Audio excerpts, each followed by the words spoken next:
Very morning to you all. yeah. நாங்கள் இப்போது இலக்கங்கள் மற்றும் இலக்குகள் மற்றும் குறிக்கோள்களை உண்மையாக்க எண்ணங்கள் எவ்வாறு உதவுகின்றன பற்றி கதைக்க வந்துள்ளேன். நேர்மறையான எண்ணங்களை ஆழ் மனதில் முதலாவது பதிக்க வேண்டும். வெளிமனதில் இருந்து ஆழ் மனதுக்கு குறிக்கோள் அனுப்புதல் வேண்டும். அகக்காட்சிப்படுத்தல் இது முக்கியமான விஷயம். நாம என்ன நினைக்குமோ அதை அகத்திலே உருவாக்கி அதனூடாக முன் செல்ல வேண்டும். திரும்ப திரும்ப குறிக்கோளை மனதில் நினைக்க வேண்டும். நாம் காலையில் எழும்புறோம், அதாவது பிரம்ம முகூர்த்தத்திலே அந்த டைமை நம்ம குறிச்சு அதனூடாக நம்ம பயனடைய வேண்டும். ஒரு நிலையான குறிக்கோளை கொண்டிருக்க வேண்டும். எப்பவும் மாறக்கூடாது. ஒரு சப்ஜெக்ட் நம்ம செலக்ட் பண்ணோம்னு சொன்னா இதை நம்ம கொண்டு போக இயலாதாண்டு நினைக்க கூடாது. இதை கொண்டு போனோம்னா கொண்டு போகணும் தான் உறுதியா, அதெல்லாம் உறுதியான மனப்பாங்கன்னு சொல்லுவோம். நல்ல எண்ணங்களை மனிதன் அனுப்புது, அதாவது நேர்மறையான எண்ணங்களை மட்டும்தான் நம்ம நினைக்கணும். எதிர்மறை என்றே நம்ம கதைக்க கூடாது. அடுத்தது தமது இஷ்ட தெய்வங்களை நினைப்பதன் மூலம் தமது வெற்றிகளை அடைய முயற்சி செய்ய வேண்டும். கடவுள் தான் முயற்சி என்று நான் உண்மையிலே சொல்றேன். முயற்சி தான் கடவுள்.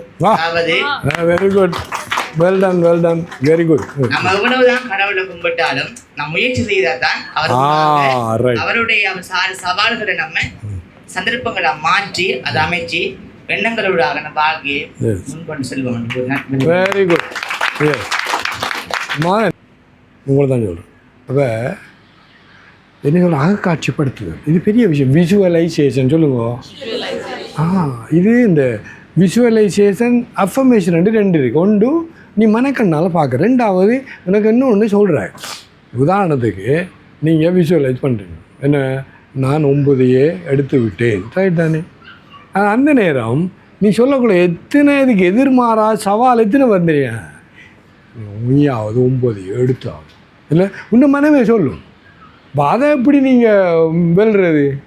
அது உங்களுக்கு நான் அனுப்பினேன். அம்மா, இந்த உலகத்தில் எத்தனையோ கதைகள் இருக்குது, கதைகள் நடந்த விஷயங்கள். உதாரணத்துக்கு எதை நீ இப்போ ஒரு இப்போ நடந்ததான், அவர் ஒரு கடை உண்டு, பெரிய ஒரு ஷாப் உண்டு, என்னது மெடிக்கல் ஷாப்பா வைக்கும். ஆனால் அவருக்கு அந்த ஒரு வழியும் காணலை. ஆனால் அவரை விஷுவலை நான் இதில் ஒரு மெடிக்கல் ஷாப் வச்சுருக்கிறேன், இதில் நான் விற்கிறேன், இவ்வளோ உடம்பு வருது, பேங்க் அக்கௌண்ட் கூடுது, இப்படி ஒவ்வொரு நாளும் ஒரு பின்னேறம் அது இப்படி விஷுவலைஸ் பண்ணி கொண்டு இருந்தார். உண்மையிலே பெரிய ஒரு விஷயம் வேண்டாம் அவர் அது மாதிரி எத்தனையோ இந்த உலகத்தில் நடந்துட்டு. இப்போ நான் உங்களுக்கு முன்னுக்கு இருக்கேன், யோசிச்சு பாரும்மா. இப்போ நீங்கள்லாம் உங்களோட ஆடியோவில் அப்படியே இருந்தீங்களா, அப்படியே இருப்பீங்க. ஆனால் ஒரு நாள் செய்து காட்டுறேன். அது விஷுவலை எப்பவும் பண்ணது. சிங்களம் பேசுகிறேன், ஆங்கிலம் பேசுகிறேன், ஹிந்தி பேசுகிறேன், இல்லையோ நான் ஜப்பானீஸ் கூட 5 பேசுனா என்ன சொல்ல வரேன்டா அடைமாள் எழும்போ இங்கே நான் என்ன கிடைச்சானே ஒன்று எங்களுடைய நேரம் பொன் போன்றது இல்லையோ. அப்போ என்ன சொல்கிறேன்டா, விஷுவலைஸ் பண்ணக்குள்ள இல்லை நீங்கள் தயவு செய்து உனக்கு என்ன வேணுமோ அதை பண்ணுங்க, அது உங்கள் இதயத்திலேருந்து வரும் இல்லை. அந்த அஃபர்மேஷனையும் நீ உலகத்தில் யார் சொன்னாலும் இல்லை அதை கேட்காம நடக்கும். நான் சொல்வது நடக்கும், சொல்லுங்க. நான் எண்ணுவது நடக்கும், நான் செய்வது நடக்கும். அவர் சரியாக சொன்னார். என்னது, தெய்வத்தால் ஆகாதெனினும் முயற்சி தன்மை வருத்த கூலியர். அவர் சொன்னார் சரி, ரைட். அது ஒன்றாலும் ஏனெண்டா நிறைய பேருக்கு ஒரு டவுட்டு, நம்ம டாக்டர் மிச்ச மோசம். அது அப்படி நான் சொன்னால் நடக்குமா, நான் நினைச்சா நடக்குமா? ஏன் உண்ட இதயத்தில் இப்போ நம்ம என்ன ஜப சைத்த உருவ தியானம் மான் விடுமா நீங்கள் உங்களை தான் சொல்லுவோம். நான் என்ன கிடையா நீங்கள் வீணடிக்காம என்ன அவ்வளவு நேரம் வருவா. நேரத்துடைய பேர் காலோஸ்மி, சொல்லுங்க. ஒரு பேர் காலம் உண்டா கடவுள், சொல்லுங்க. காலம் என்பது கடவுள். அமெரிக்காவில் God is money is God, சொல்லுங்க. டாலர் இஸ் காட் அவங்களுக்கு, சரியா? என்ன டைம் இஸ் மணி, சொல்லுங்க. பாருங்க, அவன் ஒவ்வொரு நிமிஷத்தையும் டாலர் ஆக்குறான். இப்போ அவ்வளோ இந்த காலம் கடவுள். காலோஸ்மன்னா நான் அப்போ அதை பயன்படுத்துவேன். நான் என்ன சொல்ல வரேன்டா, இந்த விஷுவலைசேஷன் வெரி இம்பார்ட்டன்ட். நீங்கள் வளவணி சொல்லி கொண்டு போய் செய்யுங்க. காலையில் பிரம்ம முகூர்த்தம்னு சொன்னார் பாருங்க. நம்ம ஒரு 6 மணி தேலம் தூங்கி எழுந்தோம், அந்த விழிப்பு நிலை வரவில்லை, இந்த உறக்கம் முடிந்து விட்டு அதில் ஒரு 2 நிமிஷம் 5 நிமிஷம் தான் இருக்குது, கூட இருக்காது. அந்த நேரத்தை கௌரவம் வச்சு எழுதி வச்சுக்கணும். ராத்திரியில் படுக்கும்போது என்ன எனக்கு நான் என்ன செய்ய போகிறேன், என்னதை அடைய போகிறேன், அதை பாடமாக்கி வச்சுட்டு வாசிங்கோ அல்லது சொல்லுங்க. இதெல்லாம் அசாதாரணமான விஷயம். இது விஷுவலைசேஷன், மனக்கண்ணால் பார்த்தல். அடுத்தது அஃபர்மேஷன் கூட பெரிய விஷயம். அப்போ அதை கூட சொல்லணும். இப்போ நீ சொல்லக்குள்ளே நடக்குமா? சொல்ல வந்த பாயிண்ட், நம்முடைய இதயத்தில் எல்லாம் வல்ல இறைவர் சொல்லுவோம், எனது இதயத்தில் இருக்கிறார், தெள்ளத் தெளிந்தார்க்கு சீவன் சிவலிங்கம்.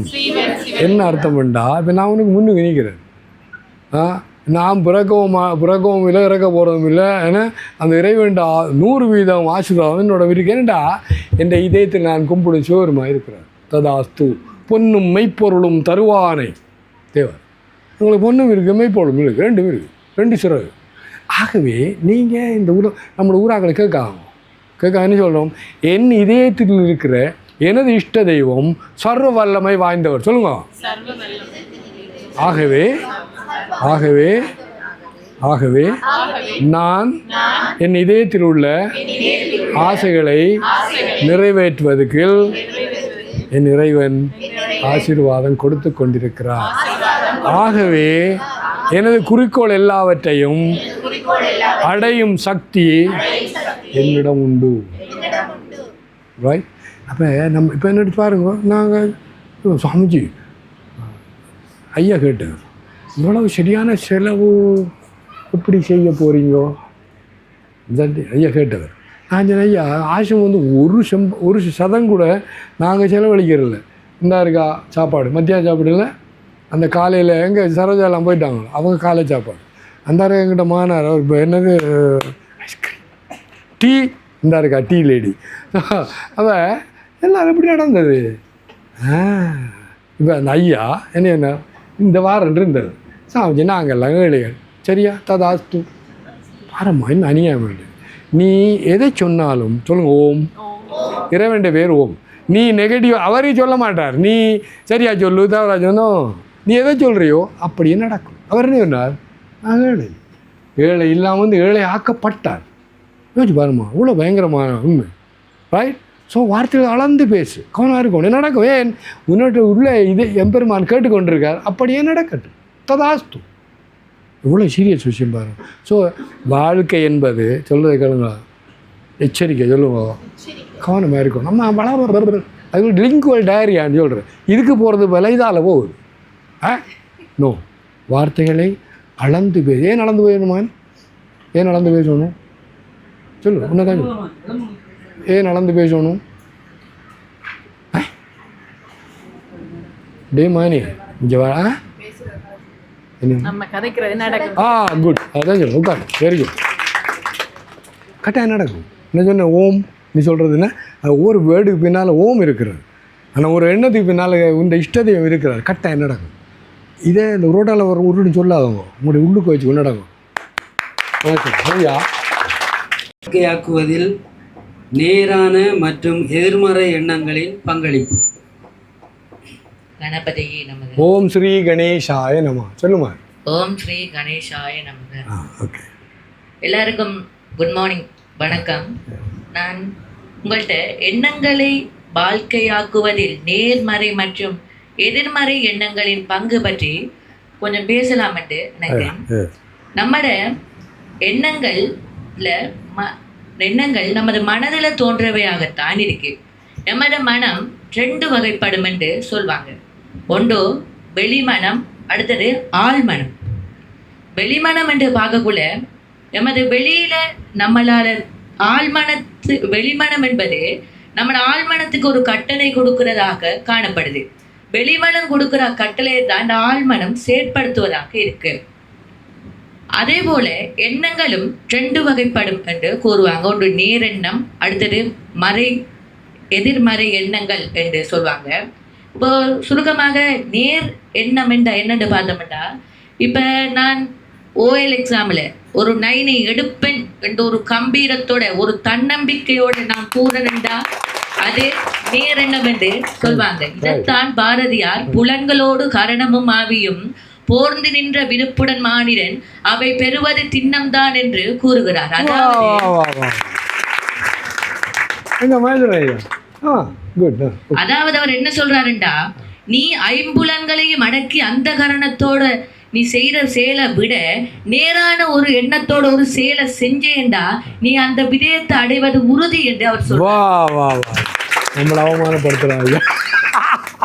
நேரெண்ணத்தை பத்தி பார்க்கக்குள்ள பல பேர் பலவிதமாக கலைஞரை நான் பார்த்தேன். உண்மையிலே நேரெண்ணம் ஒரு கொஞ்சம் கேட்டகரிகளுக்குள்ள வரப்போது. அதாவது நேரெண்ணங்களுக்குள்ள ஒரு பொறுமை, இரக்கம், ஒரு விட்டு கொடுப்போ, தன்னம்பிக்கை என்று சொல்லுவாங்க. பொறுமை என்று பார்க்கக்குள்ள மகாபாரதத்துல தர்மர் பொறுமைக்கு ஒரு உதாரணமாக கூறுறார். ஆனா இப்ப இந்த கலியுகத்தின் அது தர்மராக காணப்படுவோம் நம்மட ஐயா தான் காணப்படுகிறார்.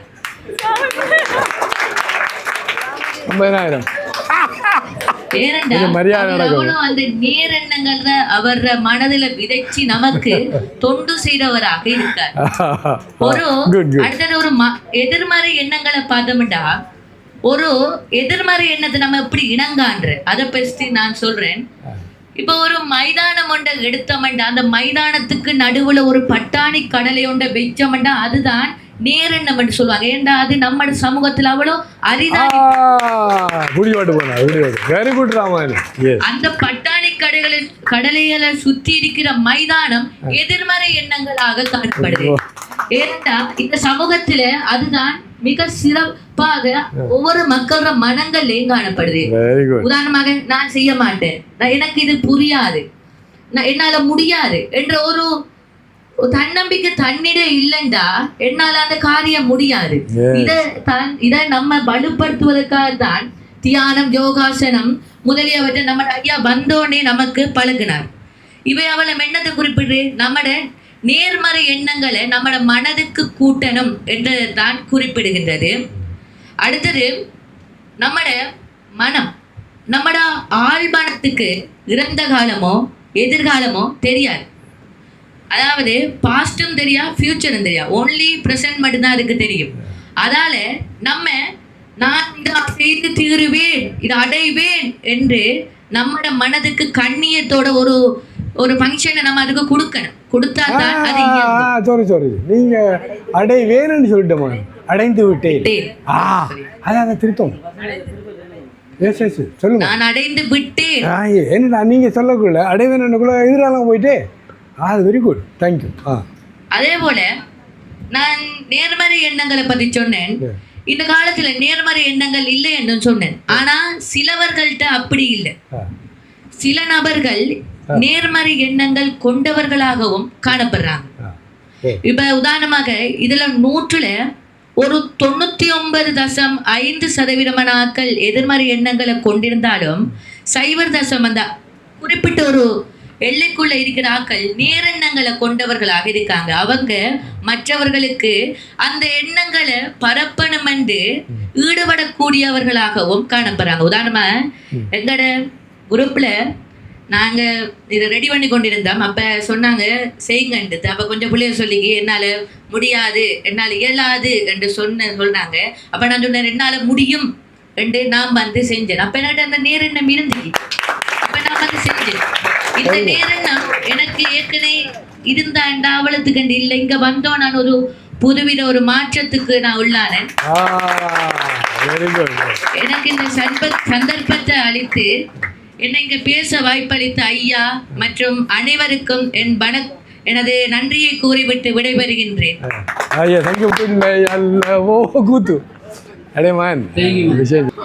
உண்மையில் அப்போ திருத்தம் செய்தேன் பார்த்தீங்களா, அடைவேன் அடைந்து விட்டேன் சொல்லுங்க. அம்மாள் இதை நான் திரும்ப சமுதாய சொல்ல நான் 100% என்னது கடலையா, என்ன கடலை, கொண்ட கடலையா, பட்டாணி கடலை இந்த அது இது இருக்குது. அதுதான் இப்போ நாங்கள் சொல்லி கொண்டிருக்கேன். அப்போ நீங்கள் இப்போ அங்கே போய் சேர்ந்தோடனே அந்த கிரவுண்டு உங்களை சாப்பிட்ருவோம். நோ, நான் இவர்கிட்ட சொன்னேன் அந்த ரெபல் அண்ட் எழுதுங்க, இதுதான் ரெபல். என்ன அதாவது இந்த நல்லவர்களை ஒத்துக்கோ. ஆனால் இப்போ யோக பசிட்டால் ஆனால் ஒரு கதை, அதில் படைப்பு கடவுள் பிரம்மதேவர் வந்து எதை சொல்கிறார், அவர் சொல்கிறது புத்திக்கு சரியில்லை, ப்ராக்டிக்கலும் இல்லை, அடுத்தது போய் அவர் சொல்கிறார் ரிஜெக்ட் இட். படைப்பு கடவுளை சொன்னாலும் அறிவுக்கு தெளிவில்லை, நெகட்டிவாக இருந்தால் ரிஜெக்ட். ஒரு 12 வயது பையன் வந்து சுவாமி இப்படின்னு சொல்கிறான், அக்செப்ட். என்ன அர்த்தம்டா, இது தலை 9 என்ன 85 95 உள்ளுக்குள்ளே அவ்வளவும் என்னது பேபி சோல். சொல்லுங்க, இது எங்களை குருநாதர் வார்த்தை. Baby soul forgive them. சொல்லுங்க, எங்களோட குடும்பம் தான் நம்ம அப்பா எல்லாத்தையும் சொல்ல போகிறோம் இல்லையோ. அவங்களுக்கு உள்ளுக்கு இருக்குது அறியாமையான சின்ன ஒரு உயிர், வெளியில் 60 70 எல்லாம் இருக்குது. நோ, அது ரிஜெக்டட். இப்போ நாங்கள் சொல்கிற உலகம் தான் உண்மை. இதுக்கு பாருங்கள், இப்போ இந்த நிலமன் உங்களுக்கு எங்கே இருக்குல்ல, கட்டாயம் காட்டணும். உழைச்சாதான் பணம் வரும். ஆமா, கஷ்டப்படாம எதுவுமே கிடைக்காது அப்படின்னு தான் நம்ம எல்லாரையுமே வளர்த்துருக்காங்க. கண்டிப்பா. நம்மளாக இப்போ இது கேட்டுக்கிட்டு இருக்கிற உங்களுக்கு கூட அடுத்த மாசம் இஎம்ஐ எப்படி கட்டுறது, இல்ல குழந்தைங்களோட ஸ்கூல் ஃபீஸ் எப்படி கட்டுறது அப்படின்னு நிறைய கவலைகள் இருக்கலாம். அதுக்காக நீங்க தினமும் 1/2 மணி நேரம் ரொம்ப கடுமையா உழைச்சுக்கிட்டு இருக்கலாம். ரைட். அந்த உழைப்பு ரொம்ப முக்கியம் தான். ஆனா எந்த கஷ்டமும் இல்லாம, அதாவது ஒரு சிரமம் இல்லாத முயற்சி, ஒரு எஃபர்ட்லெஸ் எஃபர்ட் மூலமா உங்களால செல்வத்தை ஈர்க்க முடியும் அப்படின்னு ஒரு புத்தகம் சொன்னா நீங்க நம்புவீங்களா? கேட்கறதுக்கே கொஞ்சம் ஆச்சரியமா தான் இருக்கு. ஆமா, இன்னைக்கு நாம இந்த ஆழமான தேடல்ல விவாதிக்க போறது டாக்டர் ஜோசப் மர்ஃபி எழுதின இது. நீங்கள் இது நான் இந்த ஆறுகளாம் வாட்ஸ்அப் இருக்கும், உங்களுக்கு அனுப்பிவிடுங்க ஐயா. நீங்கள் ராப்பால் ஒரு 100 ரெங்கலுங்க. நம்முடைய சமுதாயத்துக்கு எதிர்மாறாக இருக்குது என்ன. அப்போ எதை சொல்ல வந்தேன், ஸோ நீங்கள் இருக்கிற சமுதாயம் இல்லை, நான் இருந்த சமுதாயம், அதை விட்டு உங்களுக்கு தெரியுமா, நான் 20 வரை விட்டு போயிடேன்டா. இவங்க நம்மளை சாப்பிட்ருவாங்க, அவங்க திருத்த போய் என்ன பண்ண உன்னை அவங்க அதுக்கு என்ன விட்டு போங்க. இப்போ என்ன சொல்ல வரேன்டா, அவங்க நல்லவங்க, நம்ம அவங்கள திருத்த போக வேண்டாம். உன்னை திருத்திக்கொள். சொல்லுங்கள், உன்னை திருத்து உலகம் திருந்தும் உத்தரேத ஆத்மனாத்மானம். சொல்லுங்க, என்னை என்னால் நான் உயர்த்தி கொள்வேன். நீங்கள் குடும்பமோ சமுதாயம் ஒன்றும் எதிர்பார்க்காங்க, என்னால் முடியும். சொல்லுங்க. இப்போ எது சொல்கிறேன்டா, அவர் என்ன அற்புதமான உதாரணம் அது. இந்த நீங்கள் இருக்கிற சமுதாயம் இந்த பெரிய கிரவுண்டு, உங்களுக்கு கூட இந்த நல்லெண்ணங்கள் என்ன கடலை, இது பட்டாணி கடலை, அற்புதமான உதாரணம். எங்கடா மாதிரி எழுமுங்க பெண்ணவர் எடுமா. Very good, கைதட்டுங்க. அப்பெல்லாம்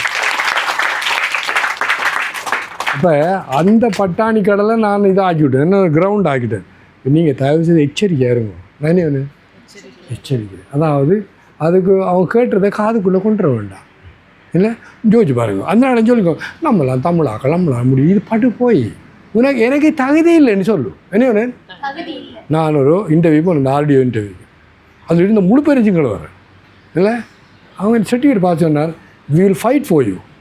என்னது அவ்வளோ வரும், இன்னும் அவ்வளவு சர்டிஃபிகேட், இன்னும் இது குவாலிஃபிகேஷன் எல்லாமே இருந்தது, ஓவர் குவாலிஃபைடு. ஆனால் அவங்க என்ன நாங்கள் வில் ஃபைட் ஃபார் யூ, அதாவது உனக்கு இந்த கொடுத்து கட்டாயம் கொடுப்போம். என்ன அர்த்தம், ஆகவே எனக்கு உனக்கு தகுதி இல்லைண்டா. ஒரு 2 வயது முதல் டெலிவிஷனில் வந்து கிராஜுவேட் ஆளுது கொண்டு இருந்தாங்க. வயசு பக்கமில்லை, ஏன்னால அங்கே தெரியுமோ, சிங்களம் தெரியாது, கம்ப்யூட்டர் தெரியாது இல்லை, அவங்களோட சர்டிஃபிகேட் எல்லாம் ஒரு வேல்யூவும் இல்லை. எஸ், படிக்கூட நீ ஃபுல்லாக அப்படி கொண்டு இருந்தேன், படிக்கூட பாரு. என்ன நான் நினைக்கிறேன், ஒரு பிள்ளை உண்டு வந்தாண்டு யூனிவர்சிட்டி வாரத்துக்கு பாரு, நம்மளோட நிஜா 3 மாதத்துக்கு முதல் இந்த உத்தியோகம் கூட தெரியா இருக்கும். அப்படி என்ன நீ படி இல்லாட்டி படிக்க வேண்டாம். விளங்கம்மா, ஏன் எனக்கு நான் தான் உத்தியோகம் வச்சுக்கலாம் இருக்குது. என்னெல்லாம் ஒரு உத்தியோகம் கிடைக்கிறது என்னெல்லாம் வேணுமோ அந்த தகுதி உன்கிட்ட இருக்கிறது, ஆனால் கிடைக்குது இல்லைண்டா. அப்போ இந்த கிராஜுவேட் பண்ணி படிச்சு உடனே 3 பாடம் படிச்சுக்கோ, கிராஜுவேட் பண்ணி படிச்சு இல்லை சரியா சொல்கிறேன் இல்லைன்னு சொல்லுவேன். சரியா, ஆனால் உனக்கு உத்தியோகம் கொடுக்க முடியாது, என்ன அந்த தகுதி இல்லையே. கொஞ்சமால் பாரதவர் சமுதாயத்தில் தவறா, எடிக்கேன் தவறா எந்த தவறு, நீங்கள் எல்லாம் ஒத்துக்கொள்ளும். ஆகவே வேக் அப். ஓகேயா,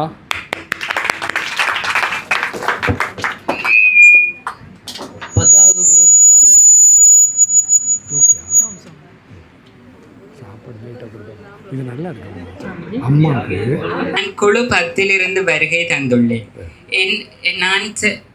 நான் எண்ணங்கள் வாழ்க்கையாக்குவதில் நேர்மறை மற்றும் எதிர்மறை எண்ணங்களின் பங்கு எனும் தலைப்பில் பேச வந்துள்ளேன். நாம் எல்லாத்தையும் பாசிட்டிவாக திங்க் பண்ணணும். நெகட்டிவாக திங்க் பண்ணினா அது நெகட்டிவாக தான் நடக்கும். ஸோ நாம் எல்லாத்தையும் நெகட்டிவாக நினைக்கணும். எதிர்மறை வார்த்தைகளை பிரயோகிக்கும் போது நம் ஆழ்மனதில் நிலையாக பதியும் மற்றும் அதுவே வாழ்வில் வினையாக வந்து அமையும். நம் வாழ்க்கையில் எதிர்கொள்ளும் முக்கிய சவால்களான பரீட்சைகளை நல்ல முறையில் எதிர்கொண்டு நல்ல பெறுபவர்களை பெற வேண்டும். அதற்கான நேர்மறை எண்ணங்களே உதவி புரியும். அதற்காக காலையில் எழுந்து நாம் வாழ்க்கையில் எதை அடைய விரும்புகின்றோமோ அதை அடைய நாம் நினைத்து கொள்ள வேண்டும். எந்த டைமும் ஒரே நாம் இலக்காக எடுத்துக்கொள்ள வேண்டும்.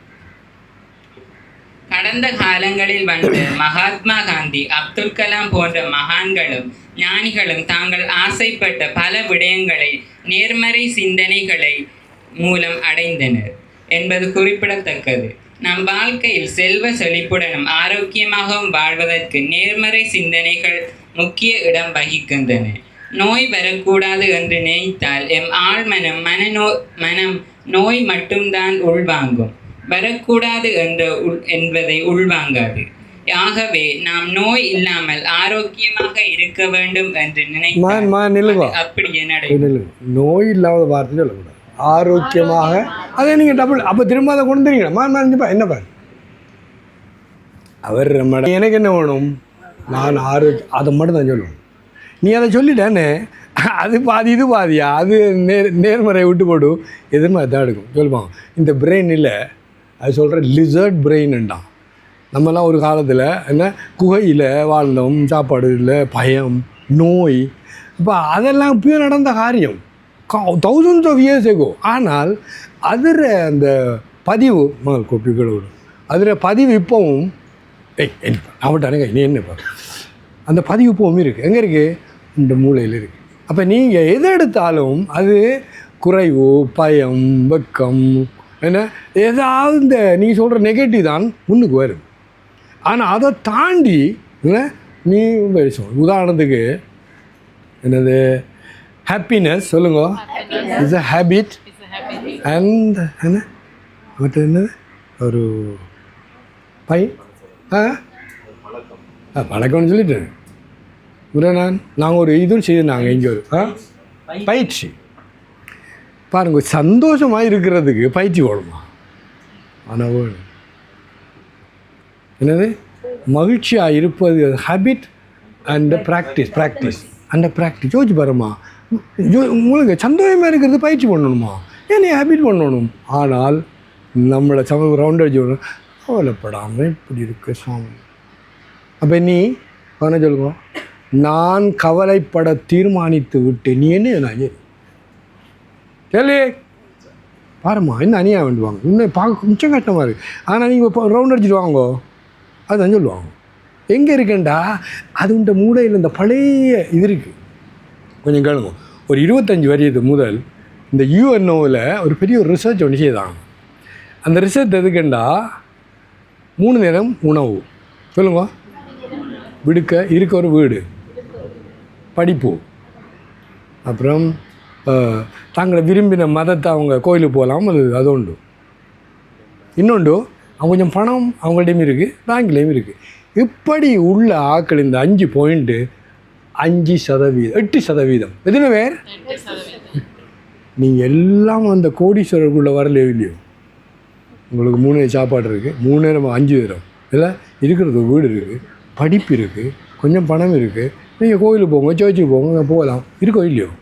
8% மாணவர்கள் மட்டும்தான் அந்த உலகத்தில் இது இருக்குது. போச்சு பாருங்க, கைதடுங்க. அப்போ எல்லோரும் பலவை எடுங்க. என்ன பாருங்க, இந்த உலகத்தில் கோடீஸ்வரர்களாக உள்ள 8% நானும் ஒருவர். யோசிச்சு பாருமா. அப்போ உங்களுக்கு பாவம் கிடைக்கும் இல்லையோ, எனக்கு ஒன்றும் இல்லை, இது கவலைப்படுறதா? யோசிச்சு பாருமா. நான் இங்கே டான்ஸ் ஆடுறேன் இந்த இதில், இப்படியான அழகான பீச் நான் உங்கள்கிட்ட சொன்னேன். அதுமாதிரி இந்த உலகத்துலேயே பெரிய பெஸ்ட் ஒன்று கூட்டி போகிறாங்க, அது ஸ்பெயினில் இருக்குது. அது பேர் அந்த போன மாதிரி சொல்லையா, நீங்கள் என்ன கேட்குறீங்க? அவங்க எல்லாம் என்ன நங்கா ஆடியோன்னா ஒரு உடுப்பும் இல்லை, அவங்க என்ன வெயில் பட்டு கொஞ்சம் அதுக்கு கிடக்குறாங்க. ஆனால் அலையே இல்லை. அது பக்கத்தில் பெரிய ஹைவே, அது கிட்டத்தட்ட 12-15 அடி இந்த வீடுகள். இங்கே பாரு ஐயா இல்லை நான் நடந்து போனால் 6 கிலோமீட்டர் ஒரு நாய்க்குட்டி கூட கிடைக்காது உலகத்தில் ஓட்டத்தையும் இல்லை.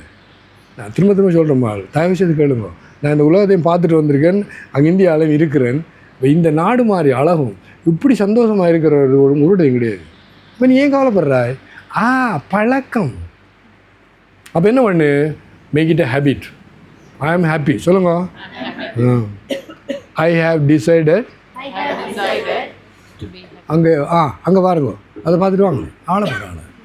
ஐ have decided to be happy always.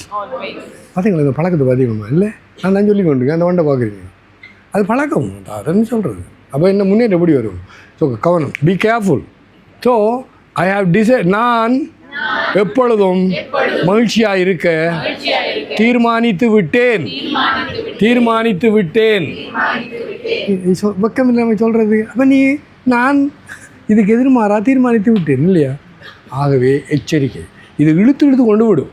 நாங்கள் இவ்வளவு தூரம் ஒரு கிட்டத்தட்ட ஒரு மாதமாக என்ன மகேஸ்வரன் ஐயா, சுதர்சன் ஐயா, மதுமிதா டீச்சர், சாமிஜி, ஒரு கிட்டத்தட்ட ஒரு மாதம் இந்த இதுக்கு பயன் என்ன, எத்தனையோ புத்தகங்கள் இப்போ ஒரு வீடியோ ஒன்று காட்டினேன்.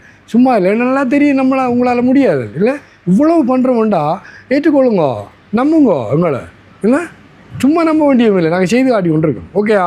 டன். Okay, thank you man. அது சொல்லக்கூடா, இறந்த காலம் எதிர்காலம் என்ற கால வேறுபாடு கிடையாது. அதற்கு எப்பொழுதும் நிகழ்காலம் மட்டும்தான் தேவைப்படும். நாம் ஒன்றை செய்ய வேண்டும் என்று நினைக்க கூடாது, அதை செய்து விட்டேன் என்று நினைக்க வேண்டும். கார் வாங்கணும் என்று நினைத்தால், அது வாங்கி விட்டோம் என்று நினைத்தால் அது நிச்சயமாக நடந்து நிறைவேறும். தேங்க்யூ.